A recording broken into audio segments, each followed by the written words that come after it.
I'm Margaret Brennan in Washington, and this week on Face the Nation, a potential government shutdown is averted in the 11th hour. But President-elect Trump and first pal Elon Musk show they will disrupt the way Washington works. Nudging Congress to do their work is technically still President Biden's job. But it was Trump and Musk calling the shots by social media last week. They didn't get all of what they wanted, but will the drama prove to be a preview of what's to come within the GOP in 2025? We'll talk with two House Republicans, Arkansan French Hill and Texan Tony Gonzales. Then, outgoing Homeland Security Chief Alejandro Mayorkas weighs in on extremism and the immigration crisis. And West Virginia Independent Joe Manchin reflects on his 14 years in the Senate as he leaves office, with advice for both parties going forward. Finally, an update on the new efforts to locate journalist Austin Tice, who's been missing in Syria for 12 years. It's all just ahead on Face the Nation.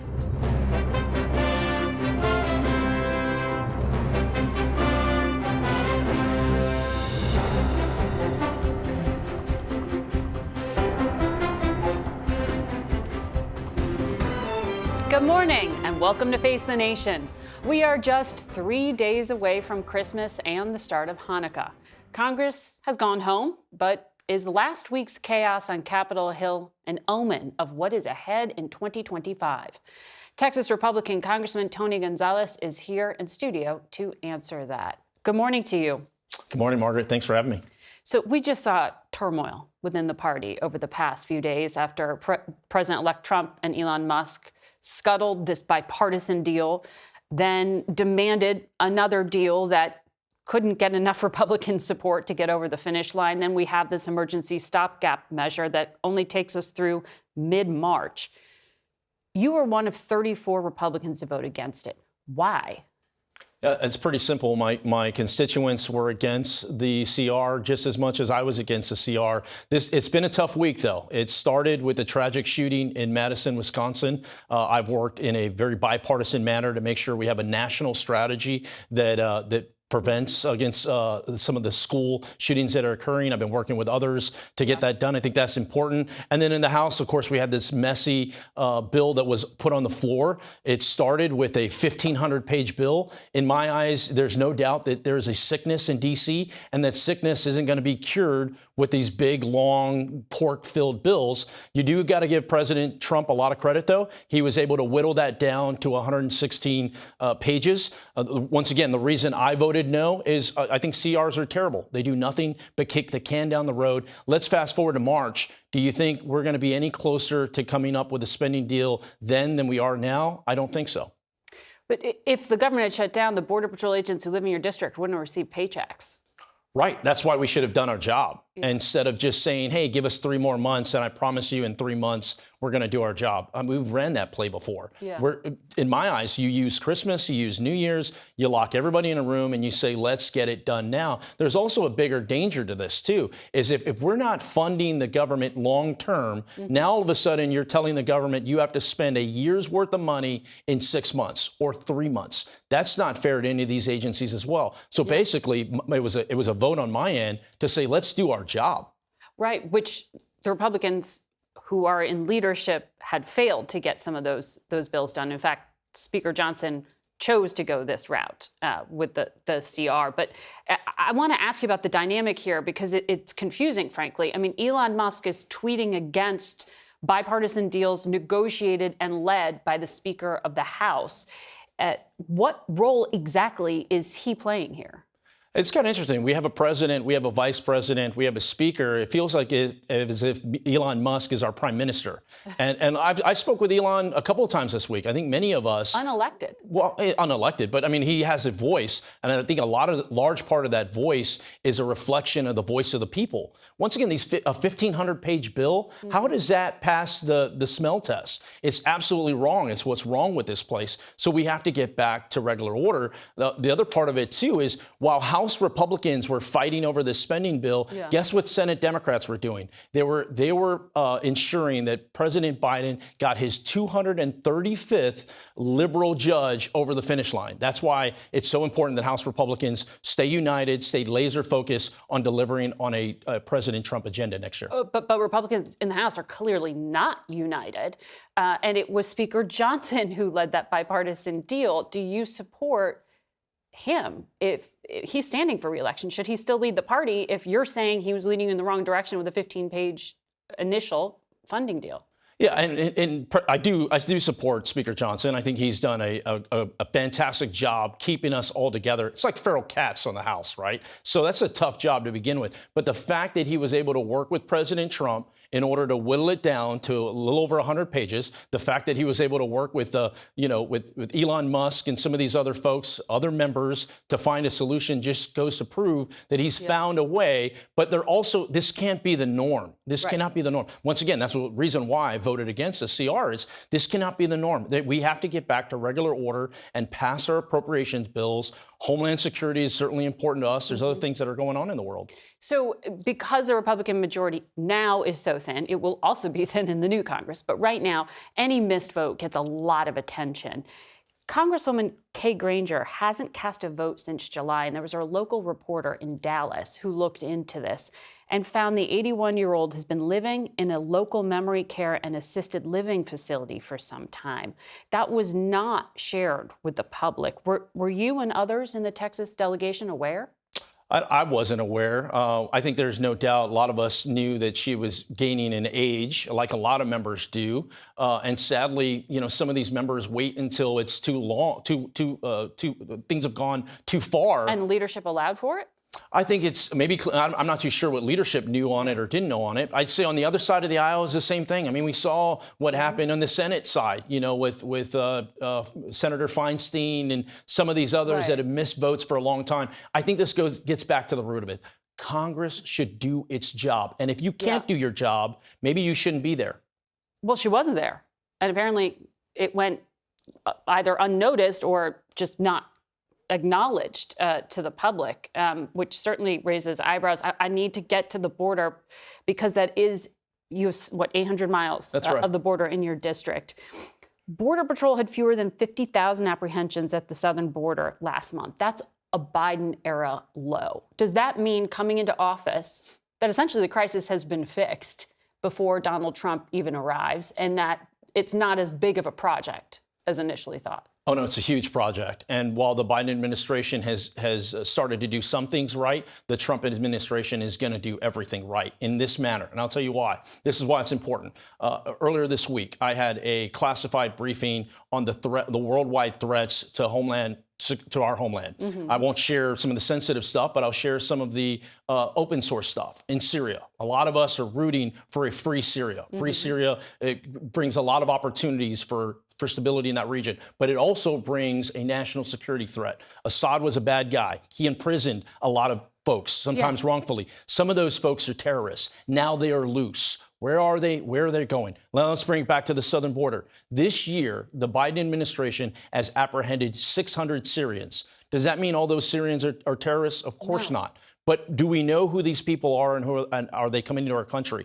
This is something that President Trump is going to get to the bottom of. So you want to halt refugee admissions like Donald Trump is talking about? You want to block travel from Muslim-majority countries? The Trump team is talking about? I want the president to enforce the laws that we have on the books. That's simple. So no, those aren't laws on the books. Refugees are accepted in the United States of America. And they should be. Okay. Right? I want us to follow our laws, right? And if we need to make changes to our laws, Congress should be the body to make those changes. And in my eyes, we can both protect those that are warm and welcoming. We want people to come and live the American dream, those that are fleeing political persecution, but we also have to go after the criminals and the terrorists. Understood. Tony Gonzales, good to have you here. Thank you. Merry Christmas. Merry Christmas. Face the Nation will be back in a minute. On Friday, we sat down with outgoing DHS Secretary Alejandro Mayorkas to get his thoughts on the Homeland Security challenges facing the next administration. Here's part of our conversation. We recently saw that killing of the United Healthcare Division CEO on the streets of Manhattan. Manhattan prosecutors called it a killing that was intended to evoke terror. Would you consider him a terrorist? Is this domestic violent extremism? The rhetoric on social media following that murder is extraordinarily alarming. It speaks of what is really bubbling here in this country, and unfortunately, we see that manifested in violence. The domestic violent extremism that exists, the threat of it in the United States is one of the great threat streams that we must counter. But when you say something's bubbling, what's the national trend that you're seeing? Look, we have been concerned about the rhetoric on social media for some time. And that's against CEOs, that's against the government, that's against leadership? We've seen narratives of hate. We've seen narratives of anti-government sentiment. We've seen personal grievances and the language of violence accompanying or being a part of those narratives is something that we're very concerned about. That is a heightened threat environment. I still am alarmed, though, by the heroism that is being attributed to an alleged murderer of a father of 2 children on the streets in New York City. And a lot of that seems to be around the healthcare industry and what that company was doing. It's depersonalized. The victim is depersonalized. And the victim is a person. Yeah. And the victim is a husband. And the victim is a father. Face the Nation has been to the border towards some of the federal facilities, and we saw some of those small children who came across without parents and without caregivers. And I certainly won't ever forget that. There were also children who were separated from their families by the Trump administration. The last report we saw shows that Homeland Security reunified just short of 800 children with their parents. Why is it so hard to reunite families, and how much unfinished business are you leaving behind here?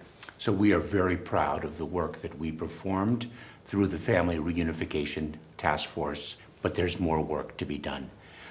Some of the parents who were removed are difficult to find.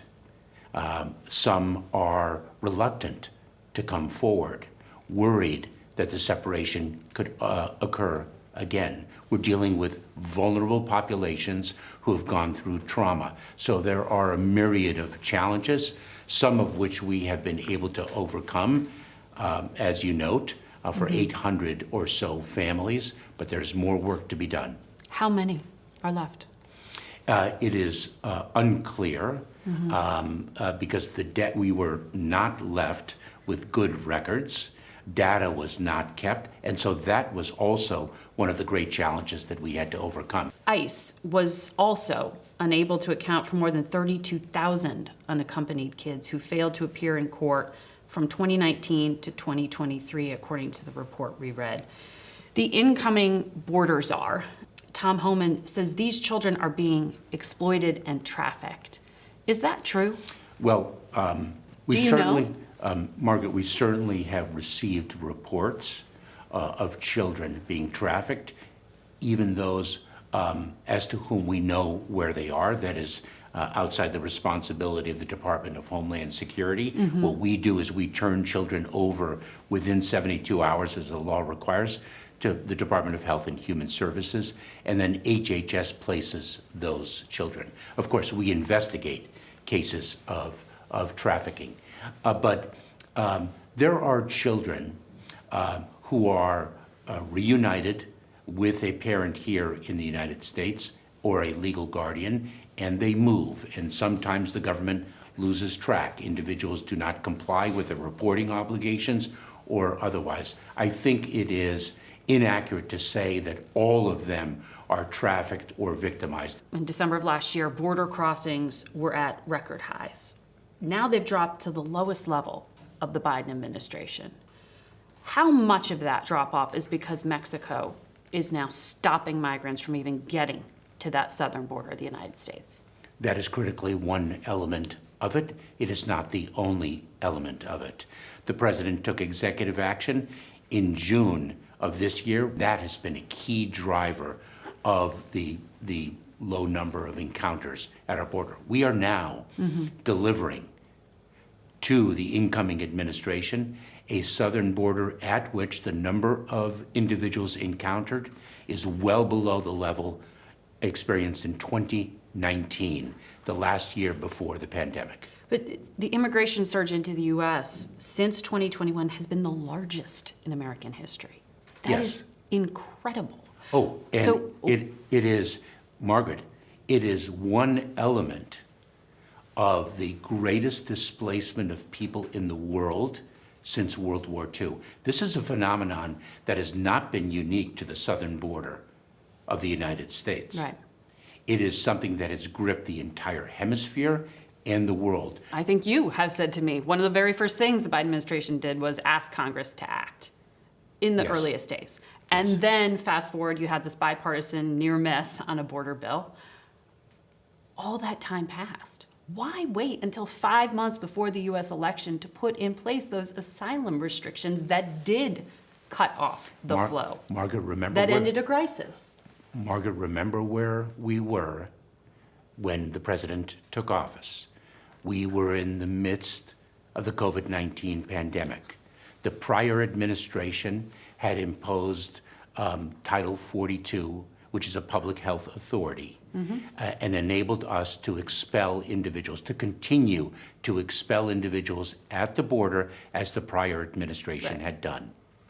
There was tremendous pressure to maintain the workings of Title 42, which we did. That held until May of 2023. We then turned to Congress and we asked for supplemental funding that was desperately needed to make our administration of a broken immigration system work much better. We were denied. We went back to Congress a second time and requested supplemental funding. Denied. We then turned to the bipartisan negotiations, which proved successful, which were then killed. The result of it, a really terrific solution, was killed by irresponsible politics. Looking back now in hindsight, in 2020, if we had known that irresponsible politics would have killed what was clearly a meritorious effort and a meritorious result, perhaps we would have taken executive action more rapidly. Because Republicans argue in this back and forth over whose job it is to fix the problem. Congress would argue there was executive authority that could have been used before Congress legislated. And they point back to the crisis starting at day one when Trump-era immigration policy was peeled back, remain in Mexico, the 100-day moratorium on most deportations that was announced, the halt to wall construction. Did those measures, and I know you weren't yet in office personally, but did those measures set you up for failure? Remember something, Remain in Mexico is touted as the great panacea. The trend lines of migration were increasing quite exponentially from 2018 to 2019, and that is reflected worldwide. And then the COVID-19 pandemic hit. Remember something also about the executive action that the president took in June of this year. We also, over time, built capabilities that we did not previously have.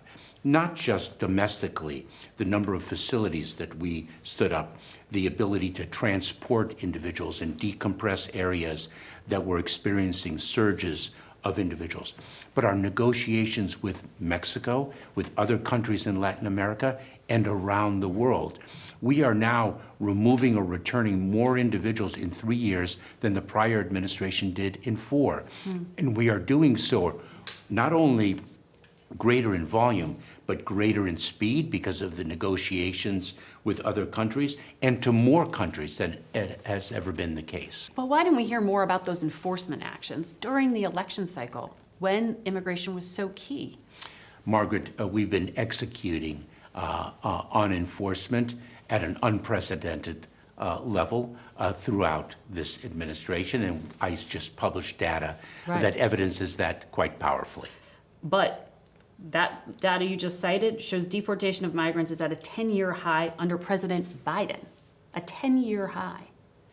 So what shifted at DHS that prompted this deportation of more than, 200,000 unauthorized migrants from the United States this year? That's one of the highest numbers in recent years. Margaret, If Congress didn't give you the power, how did you do it? Margaret, we did it with skill, with strategy, and with unflinching dedication to that mission. But it would also suggest that there is the ability to do it without Congress acting, right? That's the downside of showing you can make it work. Yes, but Margaret, we made those very impressive statistics happen. But there is much more work to do, and what we have to do is to ensure that the problem does not continue. This broken system needs to be fixed. And it's not just to ensure that individuals who do not have a lawful basis to remain in the United States are removed, but it's also to ensure that we are providing humanitarian relief to those who qualify, one of our proudest traditions, and that we are also fueling the economy. You said recently that this massive Chinese hacking known as Salt Typhoon, the hacking of 8 telecom companies that siphoned up this metadata, the phone call records, logs, and information from millions, potentially, of Americans was accessed. Why hasn't the U.S. government stopped it? The intrusion is a very significant one and an extraordinarily impactful one and an absolutely unacceptable one. And the president has demonstrated a strong response to the People's Republic of China. It is very Rhetorically, sophisticated. you mean?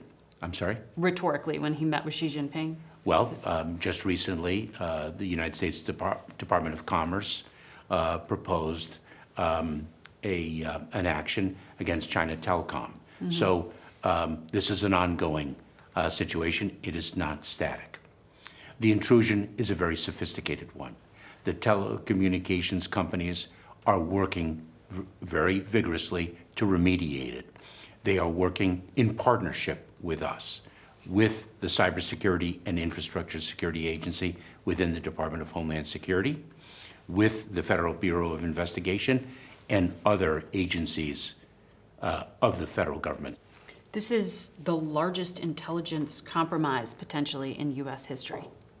It is a very serious compromise and requires very serious action to remediate and recover from it, and also very serious response to it. How did you find it? That is not something I can speak to. The full interview is on our website and our YouTube page. We'll be right back.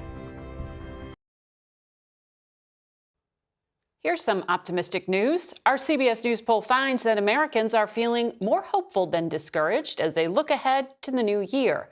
That's up 10 points from how they felt a year ago.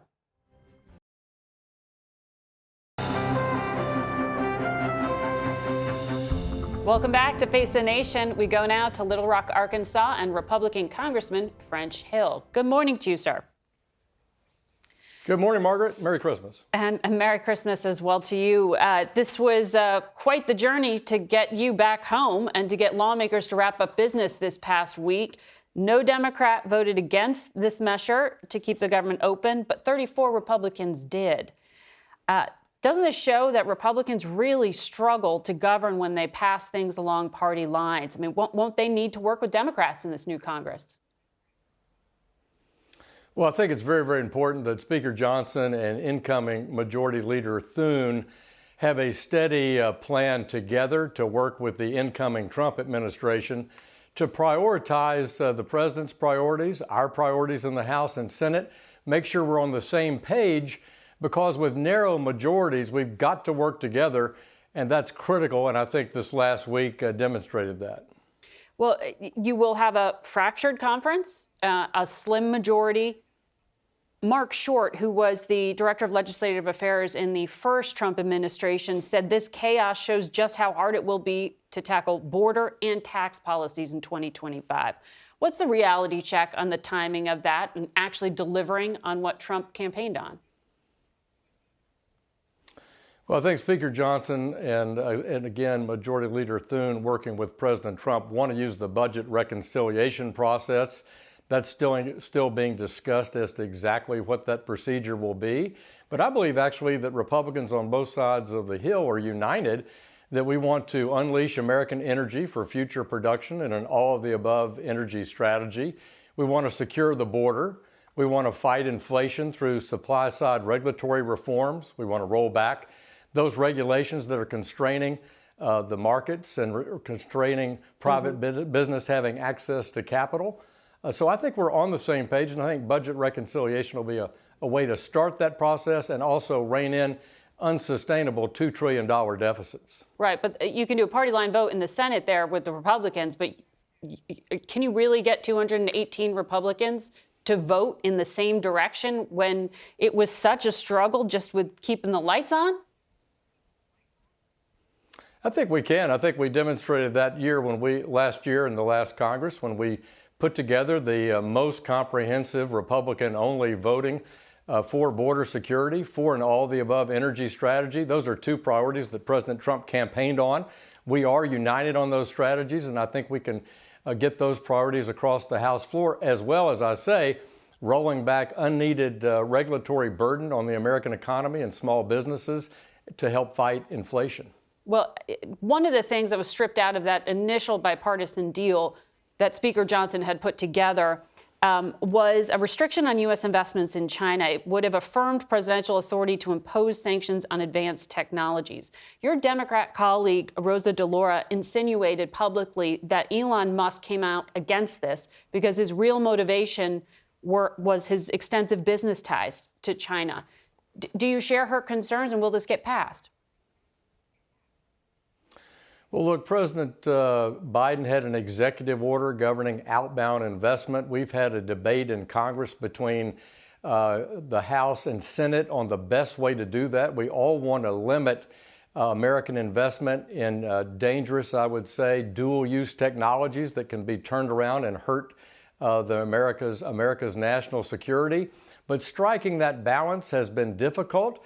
But I don't believe that was at the heart of the 1,500-page problem. I think a majority of members clearly wanted a simple, straightforward continuing resolution and not what was turned into a large omnibus spending bill on top of a CR. So I think Speaker Johnson did a good job coming back around from that, focusing on disaster assistance to the hurricane hurt states in the Southeast, farm assistance for those farmers, and having a clean CR with an agreement with President Trump, with Majority Leader Thune on how we would tackle reconciliation to cut spending next Congress. You are going to be the incoming chair of the House Financial Services Committee in the new Congress. It's one of 17 committees. Patrick McHenry, the outgoing chair of House Financial Services, was asked whether it matters that the Republican Party chose only male leaders. Take a listen. For us to have no women chairs of committees is a huge mistake and really an unfortunate thing, because we have powerful, smart, capable, tenacious Republican women that are capable of leading big committees and doing major things. Why didn't the Republican Party select any female leaders? Well, that's a decision made by our steering committee, but I'm delighted in the House Financial Services Committee that we have strong, very passionate, successful Republican women like Ann Wagner of Missouri, Young Kim of California, Monica De La Cruz of Texas, and we're very excited to have Lisa McClain from Michigan, our conference chairwoman, and also Maria Salazar from South Florida joining our committee. They will be active leaders in financial services policymaking. Quickly, I know you've been trying to restrict Captagon, this amphetamine drug that the Assad regime was selling to prop up the dictatorship. Our teams in Syria filmed factories full of this stuff. What's going to happen now?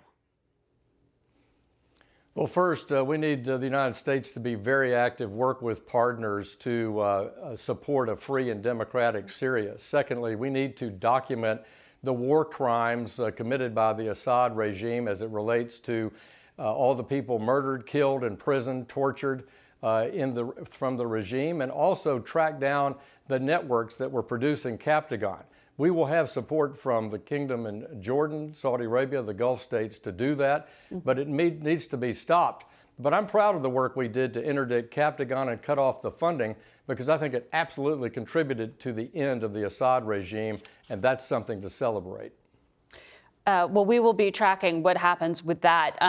Before I let you go, I do want to ask you as well, a source familiar with the investigation tells CBS News that tomorrow, the House Ethics Committee's work investigating former Congressman Matt Gaetz' alleged sexual misconduct and drug use will be released. Last month on this program, you said it's up to that committee, but we don't want to set a precedent where we, under any circumstances, will release documents from that committee.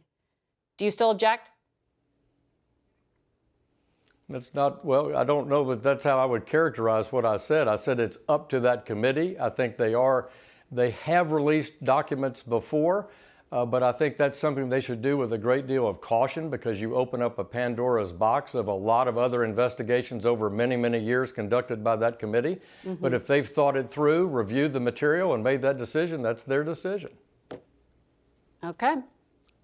Congressman French Hill, thank you, and have a Merry Christmas. We'll be right back.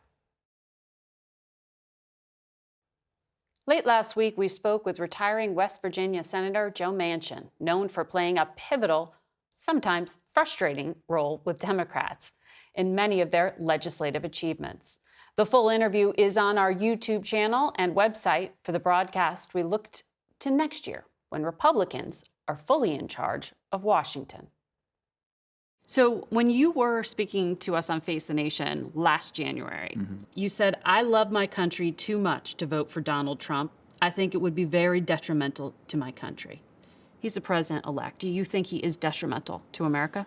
January 6th was a bridge too far for me, and I think everyone knows that. I was one of the few Democrats that went over and worked with him, and we always got along great. We were very friendly. We just had disagreements on some things, but you can do that.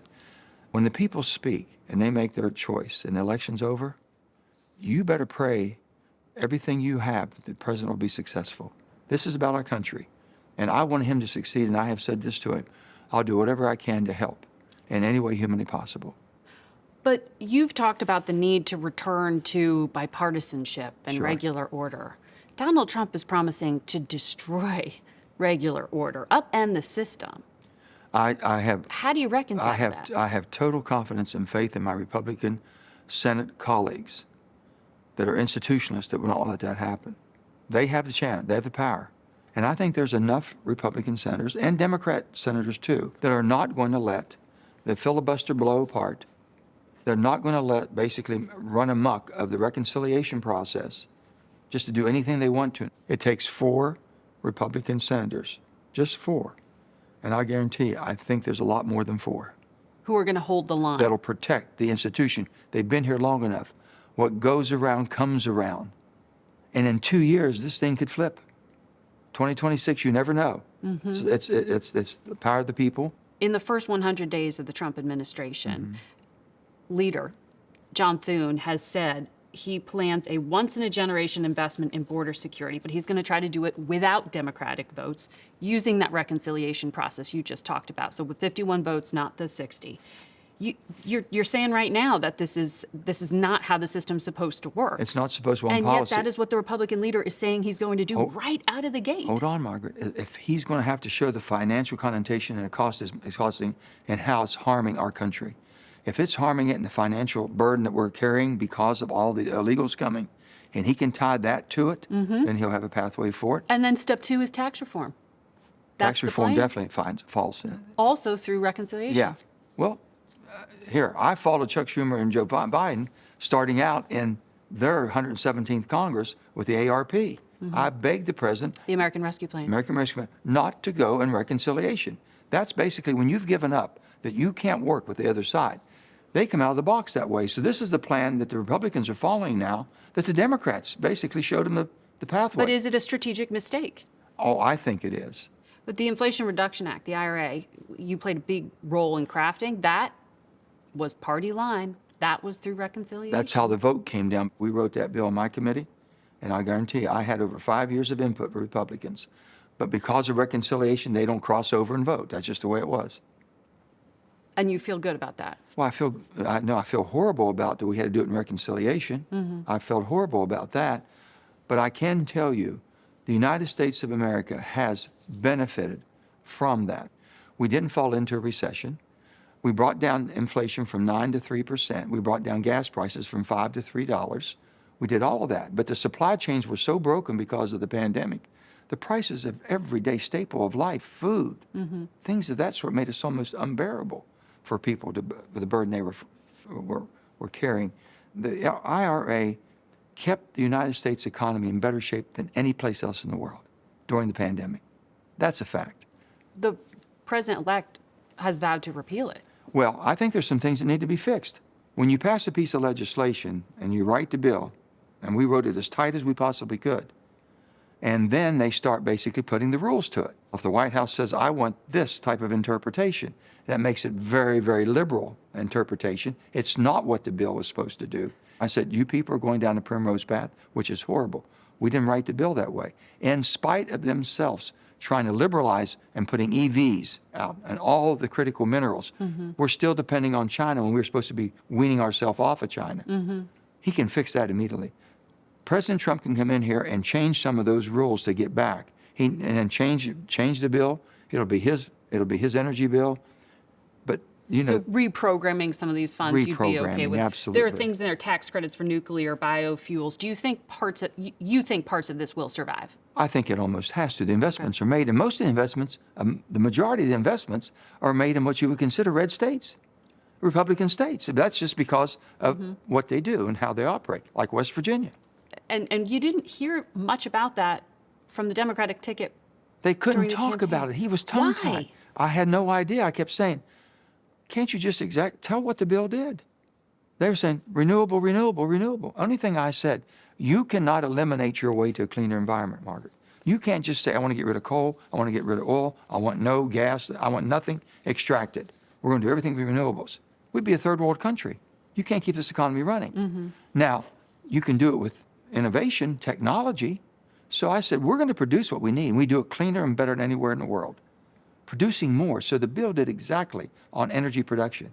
You wouldn't be number one in the world right now, 30 trillion cubic feet of gas, 4.7 billion barrels of oil. You wouldn't do that if we hadn't written that bill. He can take that and even go further with it. There are so many good things in that bill that he can change it, change the name, it'll be his. I'll help any way I can. You sound, speaking about energy policy, like a Republican. I hope I sound like an American. It makes sense, okay? My Democrat friends were so far off the rail. Okay, I love them all, but I say, guys, but a lot of them really understand it. They just can't speak it because the base is going so far. And that's, I couldn't take it anymore. Alaska Senator Lisa Murkowski, she is a Republican, but she's also known for being pretty independent. She's the best of the best, my dear friend.